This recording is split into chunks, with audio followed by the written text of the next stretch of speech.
Well, thank you all for joining in on Facebook. We appreciate you for joining us with our amazing and really relevant and unique programs that we have had through the day. We just had one on freedom of the press with an exiled Turkish reporter.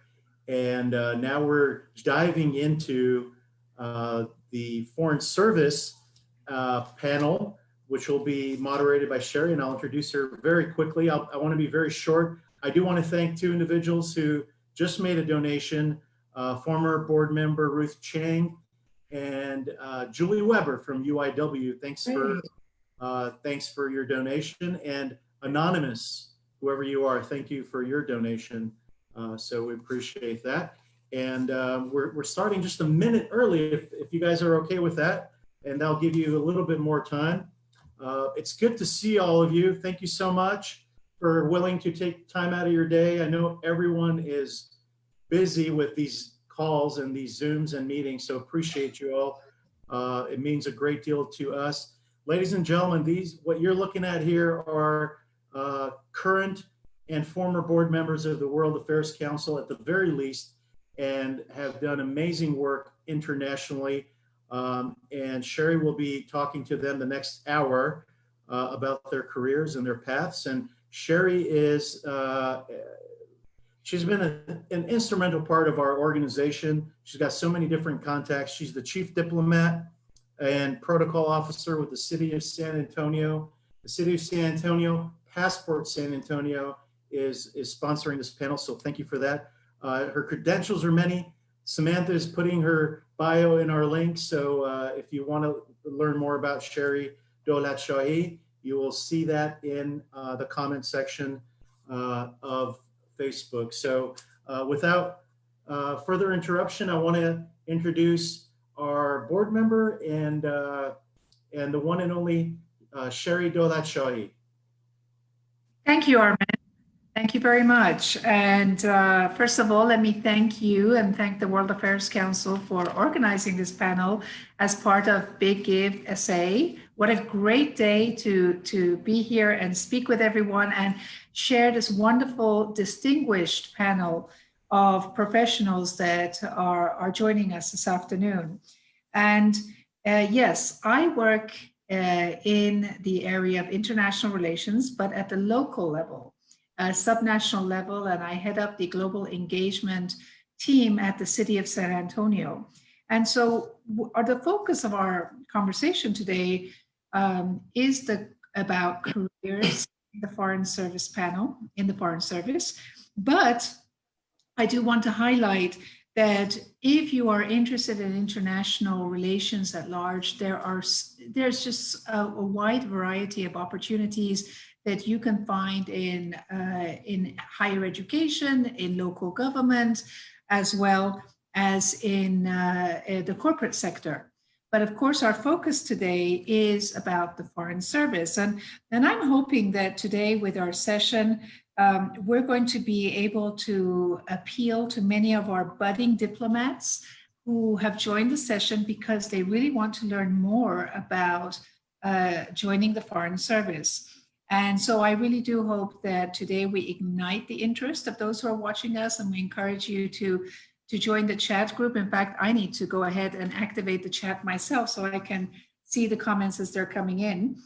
And I would like to start by saying the bios of all our distinguished panelists are on the website of the World Affairs Council. So if you are interested in learning more about any of our panelists, please do go to the World Affairs WACOFSA.org website and look up their bios, because we are going to jump straight into our panel. And I would like to, at this time, introduce and welcome Ambassador Jim Creagan, who served under 9 US presidents and served as the US ambassador to Honduras before retiring after many decades in the Foreign Service and currently in higher education. I'd like to welcome Ambassador Luis Moreno, who has also held a very distinguished career in the Foreign Service, served as the US ambassador to Jamaica, again, before retiring from a very diverse career, many postings around the world. Next, I'd like to welcome Cecilia Elizondo Herrera, who is currently serving as the National Advisory Council Chair at the National Institute of Mexican American History of Civil Rights. This is a very new organization that has started here in San Antonio, very important. But Mrs. Elizondo Herrera served in the Foreign Service for 25 years and was Consul General of the United States to Matamoros as well before leaving the Department of State. Next, we have Ben Montanez, who is a senior associate attorney at Norton Rose Fulbright Law Firm. He worked with the Department of State as a Foreign Service officer, but he chose to take a different career path. So after a number of postings in different countries, he followed a different career path, which has taken him into the field of law today. And then finally, but not least, we're joined by John Casey, who today is a novelist. However, in the past, he served as a combat airlift and test pilot who worked as a diplomat and international affairs strategist within the military. And so he lives here in San Antonio. But again, I want to emphasize he is slightly different from the rest of our panelists because he did not work in the Foreign Service per se directly, but in the military, working in foreign affairs. And you will hear more about that in a minute. So having just very quickly gone through and given everybody's names and just very high level information, I'm going to ask each of them to talk to you and give you a little bit more information about themselves. So in the order that I have introduced your name, I would ask, and I'll start with Ambassador Creagan, if you'd like to introduce yourself. Thank you. Thank you, Sherry. So let's see, my wife reminds me that we moved 35 or 36 times in 35 years. So that tells you something about the Foreign Service, although we would stay at a place for 3 or 4 years. There are thousands of us, hundreds of embassies and posts abroad, and yet we get together, we get to know one another. And I was lucky enough to serve with Cecilia in a place called Rome. So it's really a great career. Before I say anything, I want to emphasize, and we'll probably have it up somewhere, but if you don't remember anything from this discussion, just remember to go to careers.state.gov and you will have a wealth of information about the State Department and about the things that we talk about. Another one is we have a diplomat in residence in Texas. And I think Ambassador Moreno is going to be talking about those, but don't forget DIR, texas.state.gov. My own case, how did I get there? Well, I grew up in Steeltown, USA, Lorain, Ohio, went off to Midwest University, Notre Dame, but watched the Nixon-Kennedy debates when I was a student, and then saw that inaugural of President Kennedy, where he said, for so many of us, it hit. He said, ask not what your country can do for you, ask what you can do for your country. Truly, it was inspiring. The Peace Corps was created. I saw it there at Notre Dame, the Agency for International Development. It meant the US was out there trying to help the world in mutual benefit for ourselves and to bring a democracy. I was in the State Department when it had been pale, Yale, and Mayo, as they used to say, or Mayo, Pale, and Yale. Part of a diversity, we now call diversity, part of the reaching out was to those of us in the Midwest and not at Ivy League universities. Then in the 70s, opening more fully to women and men to look like America. So the Foreign Service today really is like America itself. Thank you, Ambassador. I have to quit. Well, we're going to go around and enumerate. we'll come back to you. For you all the. Let me say one last thing, and then I won't even get to we see flags. In my neighborhood, I see flags all around. On the homes, you see flags, of course, flying around town. In the Foreign Service, abroad, in your embassy, you are the flag.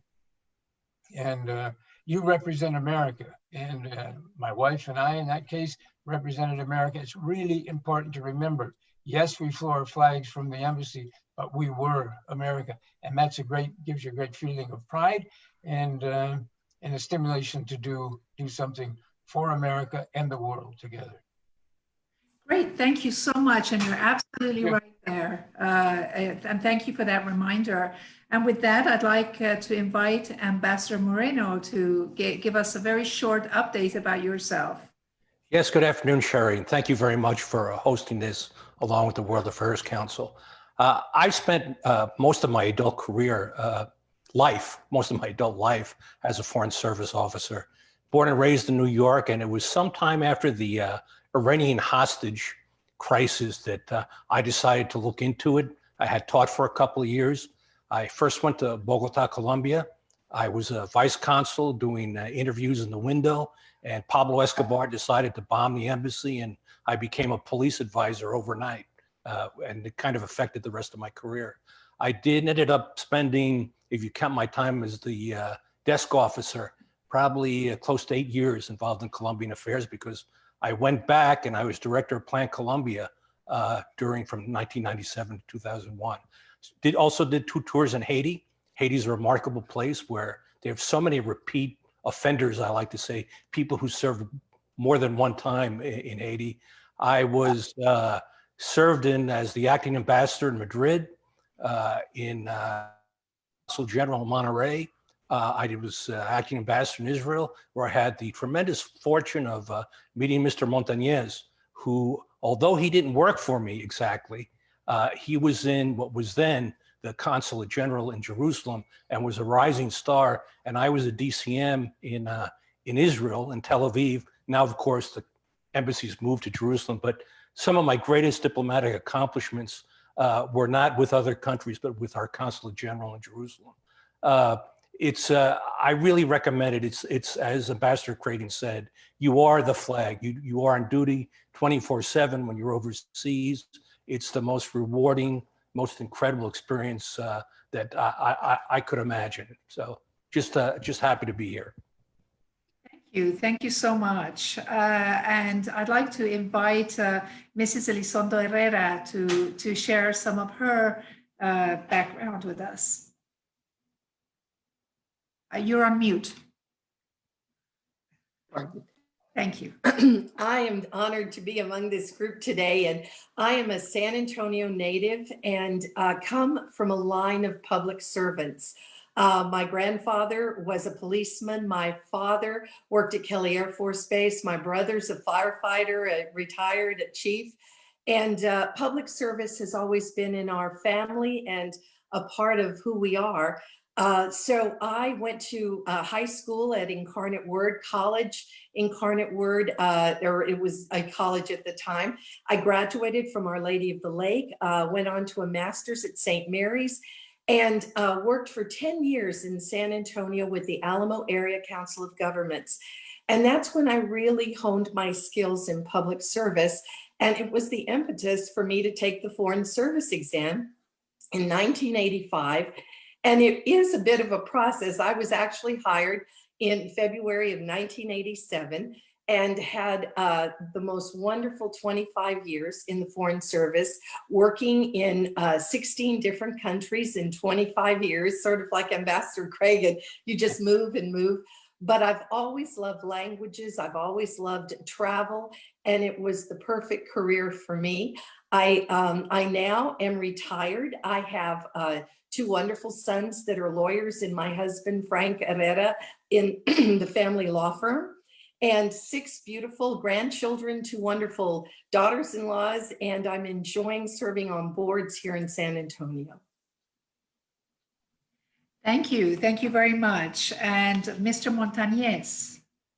Hi. So I'm from San Antonio as well. I left, graduated from Taft High School, because I know that's going to inevitably be one of the questions, is which high school? So it was Taft. I went to St. Mary's, starting out right after high school. I applied to one college and they let me in, thankfully. And then my junior year, I transferred. I applied to one college, which was Georgetown, and they made the mistake of letting me in. So I went to Georgetown, and that was my first time studying foreign policy and international relations. From there, I went to Harvard at the Kennedy School of Government, and then I went to business school in Scotland, St. Andrews. And then I returned to the United States and joined the Foreign Service right away. I was a political officer, so I was on the political track. There are 5 different cones, which you might have heard about already, but there are 5 different career tracks, and I was in the political track. And I spent 6 years in the Foreign Service. I took, after the orientation, what they call A100, I spent 1 year in Virginia studying Arabic and Middle East area studies. And then I spent a year in Jeddah, Saudi Arabia as a political officer. I spent 4 to 5 months in New York at the U.S. Mission of the United Nations. And then I was in Jerusalem for a year and a half. And then I was a Columbia desk officer. And then as Sherry mentioned, I left for law school. I moved to Chicago, to the University of Chicago Law School, and then I moved home to San Antonio. I'm practicing law now. I will say that my time in the Foreign Service, so long as nobody from the law firm is listening, was much more interesting. You might call it more fulfilling. The compensation was a bit less, but that was only monetary. The other compensation is it's unimaginable. The lives you touch, the people you affect, and just you being there and what you represent. I know we talked about the flag, but what you represent is just incredible. And maybe we'll be able to share some of these stories if we have time. But that's my story. I encourage everyone to think about the Foreign Service, and later on, I'll talk a little bit about the Pickering Fellowship. Great, thank you so much. And now, Mr. Casey, to you. Okay, thank you, Sherry. As Sherry mentioned, I'm the one person on the panel today that did not actually serve in the Foreign Service, although I did have a couple of diplomatic roles and other roles that were definitely in the international affairs arena. I'm originally from New Hampshire. I decided in 7th grade that I wanted to be a pilot in the U.S. Air Force. And that I was going to go to the U.S. Air Force Academy. And so everything I did for the next 5 to 6 years was to get there. And I did. While I was there, I studied political science and French. And I also decided at one point that I liked physics more. So I switched my major. Then I found out how difficult physics really is. And I switched back to political science. But the result was that I ended up with a bachelor's degree in general studies. It kind of was the perfect example of how the rest of my career would go. Very eclectic. So right from there, I went to pilot training. I did manage to get a scholarship while I was there. So I went to Florida State University, decided to actually get a degree in something. I got my master's in international affairs, and then started my flying career. And I started off as a tactical airlift pilot flying the C-130 all around the world. For those of you that don't know what a C-130 looks like, this is a model of a Lockheed Martin C-130 Hercules. It's a tactical airlift airplane. Did that for a few years, had 8 total deployments, 5 in combat and combat support in Bosnia and Herzegovina and Southern Watch across the Middle East. Got an itch to do something different and got my fingers into the flight test world and became a developmental flight test pilot. Started in Plant 42 in Palmdale, California, which if you don't know what the U-2 is, the F-117, the F-35, these are all, the SR-71, these are all airplanes that were designed there. So Skunk Works. Long story short, I went from there to the Pentagon, to an international affairs role, decided I wanted to kind of stay in that career field, did not go back to flying. And that's when I went to the U.S. Embassy Berlin as a military attaché. And then I had one other short assignment at the U.S. Embassy in Addis Ababa, Ethiopia. as a special liaison for a small predator base that we had down there, kind of greasing the rails with the Ethiopian government. Retired in 2015, and that's kind of it in a nutshell. Great. Thank you so much. Well, you know, we've got some questions coming in from our audience today, and I know one of the first questions was about your individual paths into diplomacy, and I think through your introductions, many of you have already answered that question, and definitely each of you has had a very different path and reason for going into the Foreign Service or into the career that you chose to go into. I'd like to take one question right now, just one very quick, which is, what would you have recommended for someone interested in becoming an ambassador? And maybe Ambassador Moreno, Ambassador Creagan, one of you would like to just quickly answer that question so we can. Sure, if you either donate like $20 million to a presidential campaign, or be ready to put in a lot of blood, sweat, and tears for 25 or 30 years and be lucky enough to be the 1 out of 100 who gets in. There are a lot of different things that you can do. Ben did a very good job of mentioning the different political officer, consular officer, management officer, public affairs officer, and then there's subsets. I know that Ambassador Creagan was going to mention them, but even within those major generalist things you can do, you can run a refugee camp and be a refugee officer. I spent years being a narcotic control officer, running programs, not going out and breaking down doors, although you can go along and tag along on occasion. A political military officer. I was director of political military affairs in Baghdad, and I was the liaison between General Odierno, General Austin, and the rest of the U.S. government, basically. And I had all the political advisors reporting to me. So there are many different aspects or things that you could do. And if you go in and think you're going to be ambassador overnight, I have news for you. It's not going to happen. You'll start off, if you're a generalist and not a specialist, you're going to sit behind a visa window for 7 or 8 hours a day, asking people, you know, if you're in Latin America, buenos días, ¿por qué ha viajado a los Estados Unidos antes? ¿Por qué quiere viajar a los Estados Unidos? And you have to do that for a year or two before you can move on to other stuff. Just injecting a little bit of reality. I'm not trying to dampen anyone's experience, but just injecting a little reality. Thank you. Ambassador Creagan, did you want to add a quick comment to that? No, I don't like the first way you get to be ambassador. That is by the major contributions, because for one thing, you're not able to make them if you're foreign service. Fascinating career, but you never get rich. No, you become expert. You work your way up. I think one of the ways, and one thing to demonstrate about the State Department in my career is that they built expertise and they built cultural awareness through the assignment process. Through no fault of my own, I never really what we call bid on it, but I served in Rome 4 times, in Italy 4 times.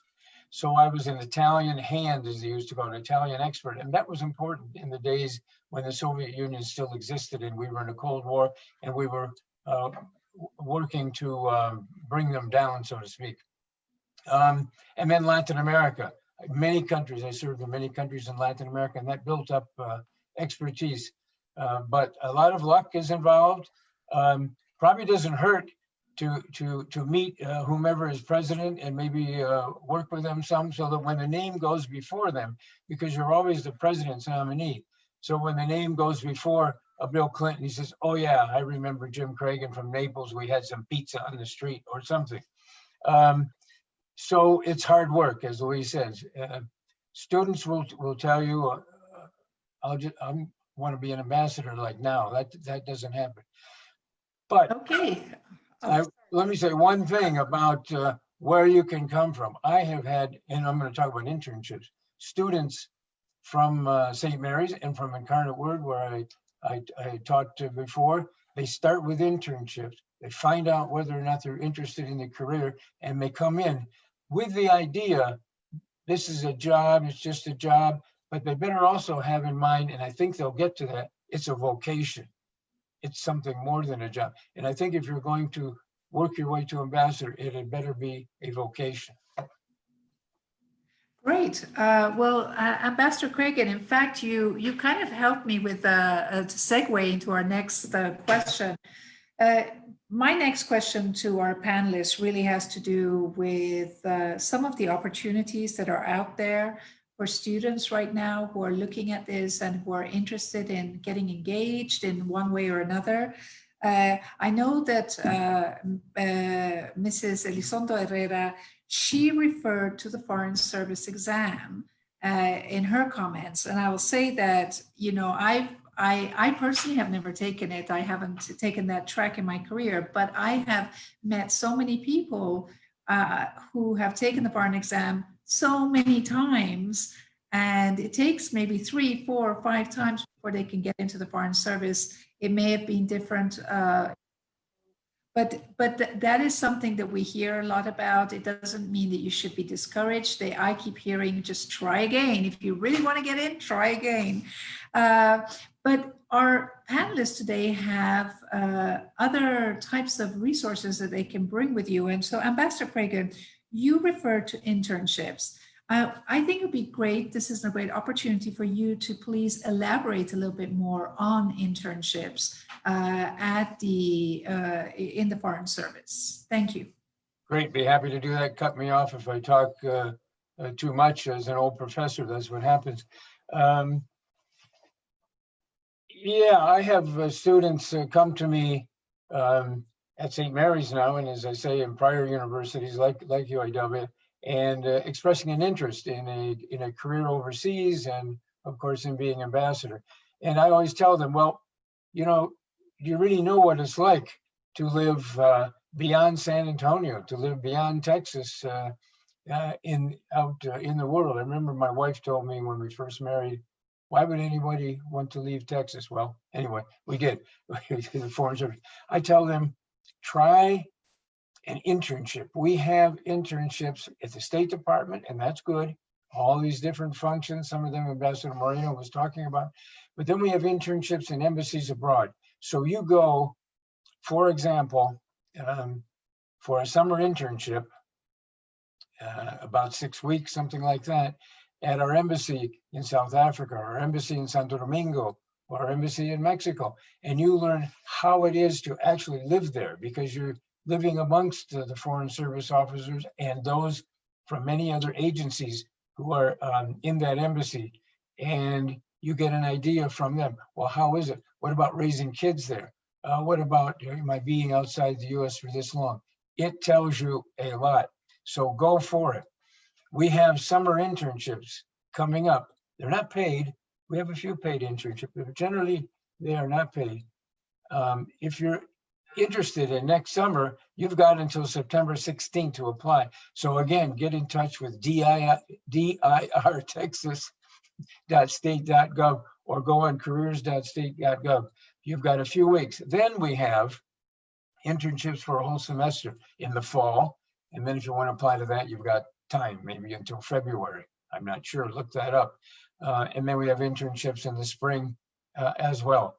They do everything. When I had interns, I managed our embassy in Rome, and so I would have interns come in.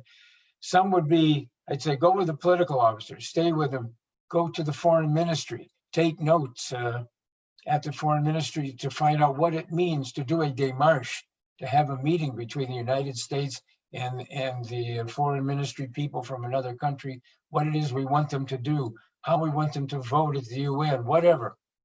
That's exciting for those who have done that. And then there are many other areas. One intern I had work the motor pool and find out why we have all these cars and where they go and what for.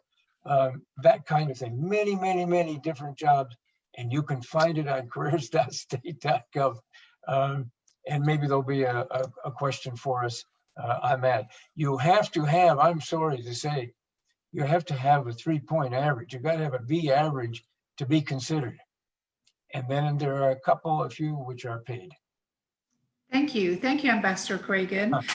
What about the virtual Foreign Service? Ms. Elizondo Herrera, could you please elaborate on what that opportunity is about? Absolutely. I'm so excited to talk about it because It's the Virtual Student Federal Service Program. 11 years ago, someone had the idea in the State Department to give graduate students an opportunity to work overseas virtually, right from their dorm room or from their home. And they started out with 40 students. 10 years later, 57 federal agencies participate in this program with 3,200 applicants every year matched to programs that the federal agencies have, as well as consulates and embassies overseas. Today, 8,000 applicants came in this July to be matched with jobs all over the world and here domestically. 3,000 have already been matched because the period for mentors from different federal agencies to set up projects and put them up online for applicants to look at is May 1st through June 10th. Then in the month of July, student applicants start to put in their requests for projects. And in the month of August, students are matched with these projects. Now, August is over and 3,000 students have already been matched, but mentors, representatives from federal agencies are asked to continue to put in projects, and students are asked to go to usajobs.gov to register there and then to look for the VSFS vacancy announcement and put on their calendar July the 1st, because July the 1st of 2021, they'll be able to review and match themselves with the projects they'd like. It has really leveled the playing field. Like Ambassador Creagan said, you would have to pay your own airfare to the embassy in Paris to do a summer internship, find an apartment. Well, now students, diverse students from all over the United States can, right from their dorm room or home, work on a project in Paris. So it's a very exciting time. And given that in-person internships have been suspended because of COVID-19 in many agencies, this program is now ideal for federal agencies to get the kind of help they need. The director, Nora Dempsey, would tell you it's the greatest place to launch a diplomatic or civil service career. All right. Thank you. Thank you very much for that. Now I'd like us to talk a little bit about the program that is known as Diplomats in Residence, and also maybe on some of the fellowships that are out there, such as the Rangel Fellowship. Ambassador Moreno, could you talk to that, please? Yes, I'd like to make a generational comment in the sense that something Ambassador Creagan said. Back when old timers like us, when we joined, it was pretty much that if you got in and were lucky enough to make it, you pretty much planned to stick around until they kicked you out. Now there's so many brilliant officers like Mr. Montanez was. He and a couple other guys that I've known were absolutely, Ben would have made ambassador, there's no doubt in my mind. But there were other things that called him. And so it's an interesting thing how if you want to make ambassador to answer the whole question, you got to really think that it's going to be your career. You know, the State Department has struggled for years, decades actually, in diversity, as Ambassador Creagan mentioned, from just being East Coast, Ivy College place to getting people from the Midwest, and always struggle with minorities historically. And you have to be honest, even today they do. When Secretary of State Tillerson took over, he cut two of the best brilliant fellowships, and thank goodness they're just not only restored, but increased by 50%. I know Ben's going to talk about the Pickering, which is close to my heart because I worked for Ambassador Pickering, for whom it's named. I'm going to mention the Rangel Fellowship. Rangel Fellowship is administered by Howard University. And you could look at it, rangelprogram.org. And what they say in their mission statement, application of minority groups historically underrepresented in the Foreign Service. It's for college seniors or graduate students who have at least 2 years, I think, left, because you get 2 summer internships, one on the Hill and one in an embassy somewhere. And I think, as Cecilia mentioned, you got to pay your own way. Yeah. Not only you got to pay your own way, you have to pay your own boarding. When I was DCM in Madrid, I took some into my house because it was so darn big, so people could stay there. But you get your really partial or really very good amount of scholarship coverage for you remain. And then you have an obligation to serve 5 years for the Foreign Service. In my day, you didn't have to take the written test, but you had to pass the oral assessment process within 3 years to keep you in the program. I don't know, maybe Ben knows if that's still applicable. One of the things that we talk about becoming an officer and rising in the ranks, negotiating, leading, understanding and working in other cultures, interpersonal skills, and language aptitude. You don't have to have those things when you go in, but you have to have at least the inclination to want to get there. And once you get in, those are the things that are going to make you go up. Diplomatic and residence things are senior Foreign Service officers who are stationed in different universities who want to go out and recruit people and there to answer your questions. I know very well the one at the University of Texas in Austin, whose door is always open. I think Ambassador Creagan might know some others that are more close by, but it's a wonderful source. They have, pardon me, the materials and the information that you need to apply. And take that test. 50% decrease in the people who are taking the test. The test is basically unchanged in many respects for a long time. And if I could pass it on the first try, I'm sure anyone could pass it out there. So I would really encourage this to take on this great career. Great, thank you so much. And my understanding is that the ambassador the diplomat in residence at UT covers San Antonio universities as part of their coverage. Yeah, that's for the moment virtual, like everything else. But we have a new diplomat in residence, Chris Sievertson, and I've only been in touch with her in a virtual way. I think she's in Houston at the moment, but it doesn't matter because she can also be here. So again, I recommend students interested and in detail to give her a call or to go on that email that we mentioned. Okay, thank you so much, Ambassador, for that reminder. And hopefully she's watching as well and maybe can post her contact information while we're talking. Ambassador Moreno, you mentioned the Pickering Fellowship, and so I'm going to ask Mr. Montanez to talk a little bit about the Pickering Fellowship specifically. So the Pickering Fellowship is near and dear to my heart. Some of you that have been involved with the World Affairs Council might remember that Ambassador Pickering actually was one of our speakers about 2 years ago. Okay. He presented to us on Iran and the sanctions at the time, and I mean, an amazing guy. The guy was ambassador to Israel, the UN, Russia, Jordan, Salvador. I mean, it's just incredible. And so the Pickering program is something that's been around since I believe it was the late 1990s. And as Ambassador Moreno mentioned, there was a cut to it at the beginning of this administration with Secretary Tillerson. But Secretary Pompeo actually increased funding by 50% and increased the number of fellowships. So we now have 45 fellowships per year. And it's a great program because it covers a lot of the different topics that we've been talking about. So for example, there's financing for a 2-year master's degree.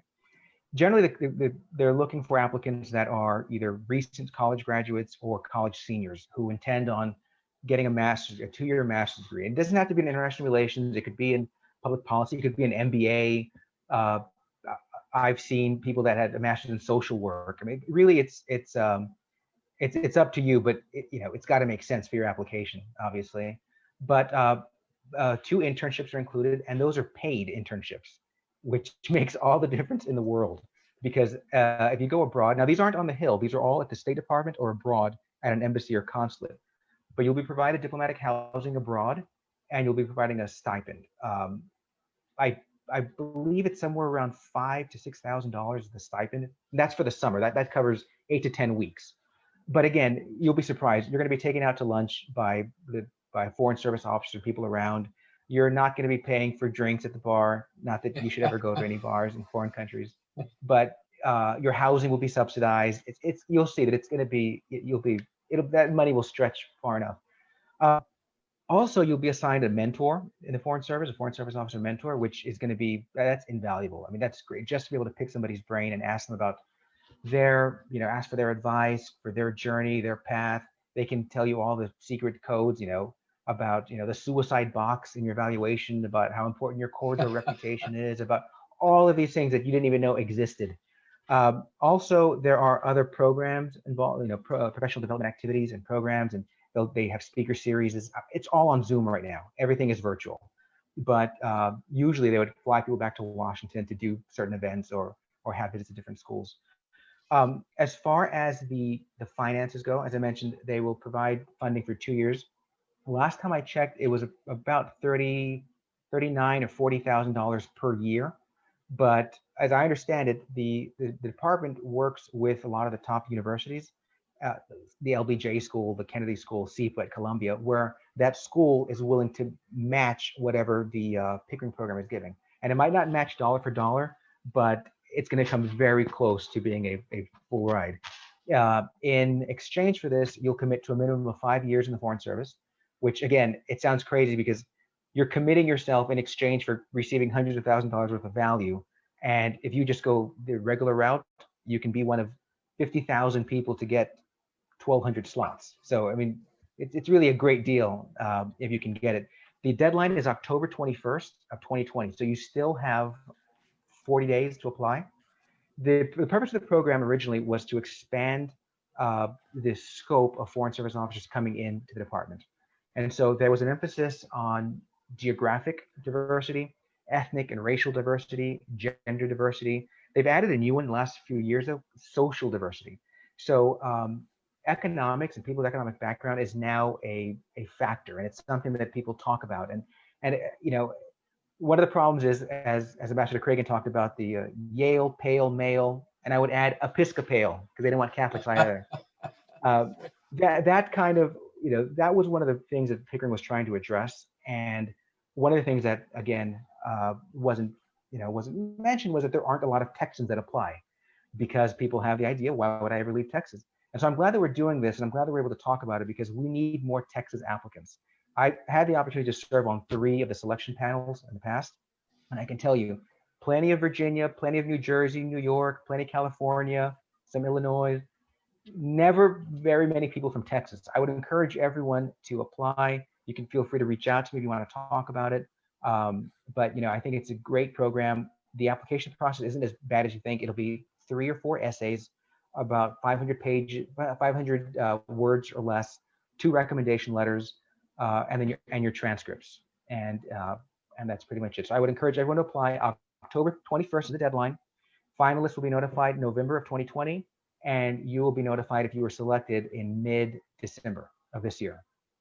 Thank you, Ms. Montanez, and of course that is definitely a wonderful opportunity. All these fellowships that we've talked about are great opportunities. So we heard you, Texan students, right? Please apply. I'd like to invite Mr. Casey to share with us perhaps opportunities that you can share with our audience about other types of opportunities in foreign affairs, not necessarily through the Foreign Service. And I'm going to tag a question from our audience that I'm seeing here.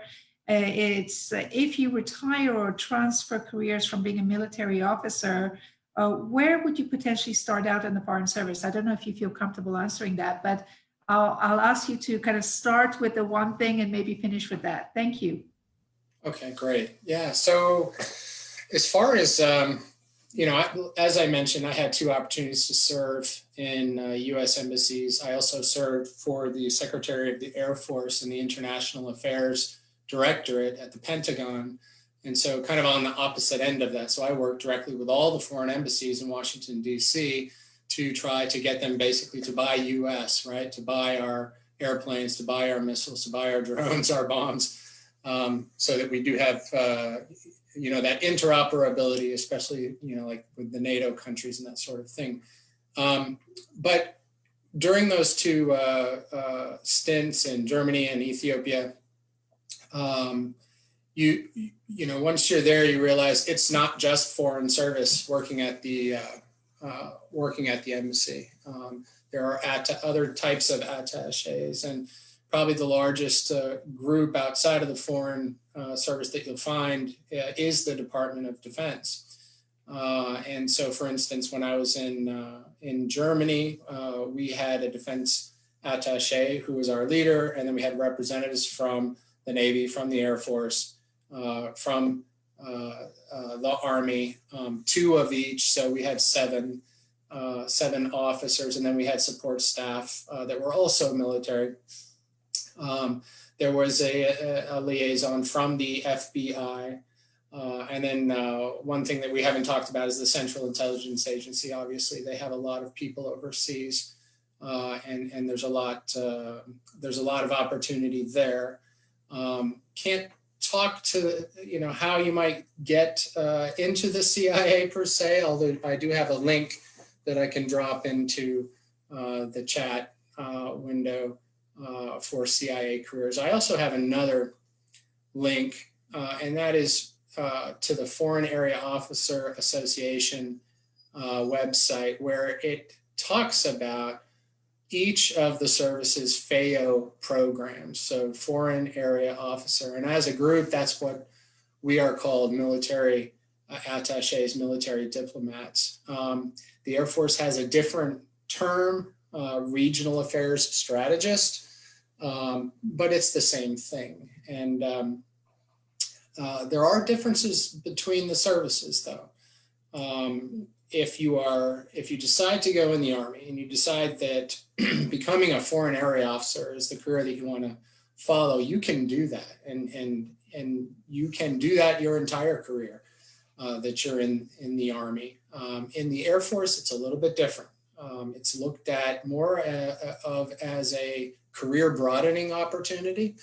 And the argument behind it is, if you're going to be an air attaché, what we would want for the purpose of credibility and the purposes of being able to talk about, flying, which is what the Air Force does, we'd really like to have someone who has been a pilot, someone who has flown in combat like I did. I was in 8 different deployments, 5 of which were either combat or combat support. And so in that capacity, in Berlin and in Addis Ababa, I was able to talk with the host country's military and understand what they're saying and be able to explain my own experiences as part of that diplomatic exercise. So I would say that, going the FBI route probably would be really difficult, because let's face it, the FBI is really focused here in the US, but they do have some postings overseas. The CIA obviously is focused overseas. The Department of Defense has a lot of people, and it's not just in US embassies, right? We have embassies, we have bases that are overseas as well. I'll just kind of finish up with, I've been to around 40 countries, plus or minus, throughout my career, both in my flying, flying the C-130 and otherwise. I've met a lot of really interesting people. I have a nice photo of myself with Hillary Clinton when she was the Secretary of State. I was invited to receive Pope Benedict when he landed at the airport in Berlin. General Petraeus, President George H.W.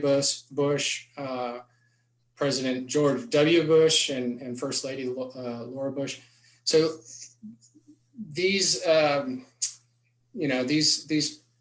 jobs that I've had, the eclectic nature of my particular career has led to a lot of really interesting opportunities and experiences. I've told people many times, and this is not this is the truth. I had more fun in the Air Force than anyone I've ever met because of all the interesting things that I was able to do. So I will add also that I'm open to any kind of follow-on questions if people want to reach out to me. Thank you very much. You know, we really only have a few more minutes left, 9 minutes or 10 minutes to be precise. And I know we had some questions, and I had one more last question for all of you. But I do see that there are some questions I think would be worthwhile answering. So again, I'm going to open it up to our panel. If we could just get one person who feels they could answer. If you retire or you transfer careers from being a military officer, in this case, an Air Force engineer, if they get into the Foreign Service, are they likely to start at the right at the bottom at the visa counter, or will they? Where potentially would they start? Ambassador Moreno. In the old days, there was called mid-level entries. The department's gotten away from that. I've seen 06 officers, full colonels, come in as a junior officer, and yes, you'd have to do that visa route.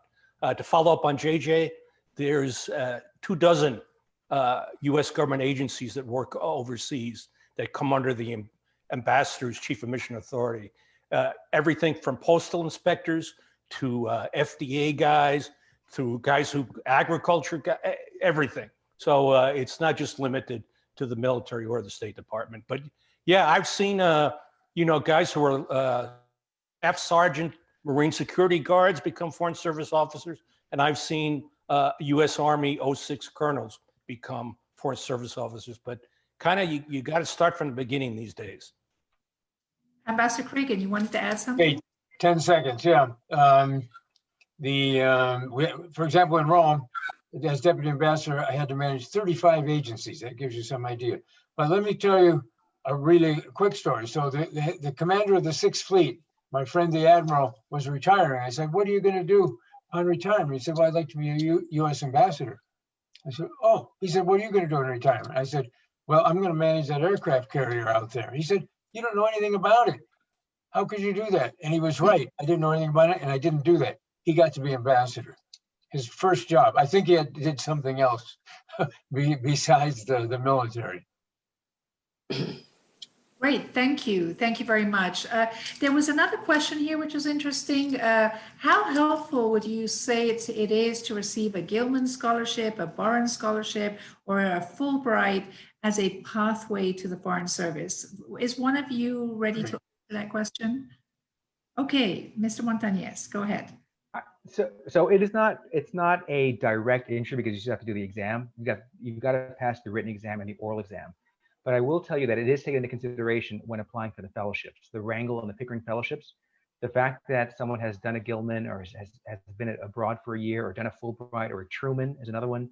A lot of these programs, what they do is it has a signaling effect, right? It signals to the committee that this person is very interested in actually studying foreign policy, working in foreign policy, working in the State Department. And so whereas it's not a direct line, you getting a Fulbright is not going to help you pass the written exam, but it will help in terms of fellowships, in terms of internships. And remember, there are other ways. There's also a civil service, which we haven't talked about much, but the civil service is another path into the State Department. Thank you. Thank you very much. Yes, Ambassador Moreno. I'd like to put in a good word for the Peace Corps. I would estimate that anywhere from 25 to 30% of Foreign Service officers have a background in the Peace Corps. And it helps you because Peace Corps is unbelievable. Peace Corps and Special Forces were established at the same year by President Kennedy. And they're more similar than they are different, to be honest. But people get used to living in a different culture, working in a different culture, and helping people, and that's a big part of the Foreign Service. So it's a really good way to get accustomed to the overseas environment. Great, thank you. Yes. I wanted to yes. Education and intern opportunities continue in the Department of State. I was a Pearson Fellow assigned to the the United Olympic Committee here in San Antonio for the games that the city of San Antonio went after. And it was a wonderful opportunity. I also was afforded a master's degree at the National War College later in my career. So the opportunities for study and learning and expanding your experience, it's just wonderful in the Foreign Service.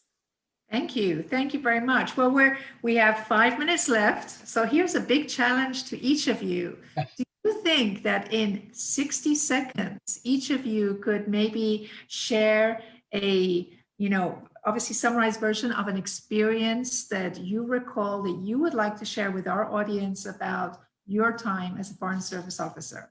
So Ambassador Creagan, you go first. Okay, I'm going to give you 3 experiences in 10 seconds. No, one, there I am in El Salvador, a fairly junior officer. War breaks out between Salvador and Honduras. We stopped it. I watched a brilliant ambassador and Washington and the Organization of American States come in and separate Salvador from Honduras and bring peace. I was thrilled as a junior officer to watch that.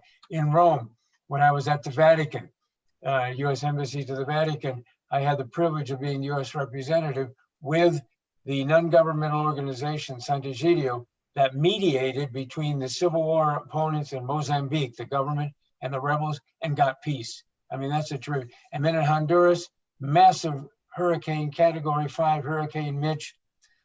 I got with our military, and we